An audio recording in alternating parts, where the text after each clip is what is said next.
Ever since I can remember, cemeteries have held a peculiar allure for me. My parents never understood it. They said it was an unhealthy obsession for a child. But I saw those places as more than just graves. They were like open books, brimming with stories waiting to be uncovered. One night, after weeks of planning, I decided it was time to satisfy my curiosity. I waited for my parents to fall asleep, and with my heart pounding with excitement and fear, I left the house. The town at night seemed like another world. The streets, usually familiar and welcoming, now carried a mysterious, almost magical air. I walked toward the cemetery, guided by the moonlight. The sounds of the night, the rustling of branches, the distant howl of a dog, all contributed to the eerie atmosphere surrounding my adventure. When I reached the cemetery, the gate creaked open as if announcing my uninvited entry. Inside, the silence was overwhelming. I walked among the graves, touching the cold tombstones and reading the names and dates worn by time.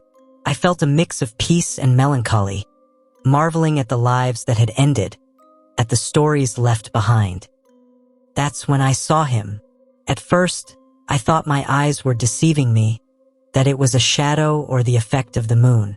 But no, it was a child, transparent and ethereal, looking at me curiously. He told me his name was William and that he had lived in the town many years ago. William told me that, like me, he had been a curious child, fascinated by the mysteries of the cemetery. But he warned me that not all who rested there were friendly souls. Some, disturbed by unresolved matters, could be dangerous to the living, especially to those who ventured in unaware of what they were seeking. His warning filled me with a fear I had not anticipated. I looked around, and the cemetery no longer seemed a place of intriguing stories, but a space populated by souls who might not wish to be disturbed. William urged me to return home, to the safety of my room and the warmth of a life yet to be lived. He said there were ways to explore the past and its mysteries without invading the rest of those who had completed their journey. The way back seemed eternal. Every shadow appeared to hide a lurking figure.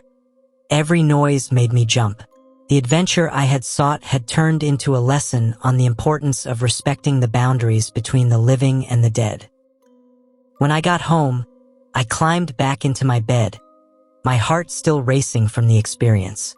The curiosity that had led me to the cemetery had not disappeared, but it was now tinged with new respect and understanding.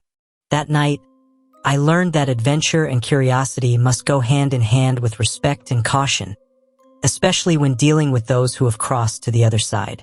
True bravery is not about challenging boundaries just for the sake of it, but knowing how far to go and when to pull back.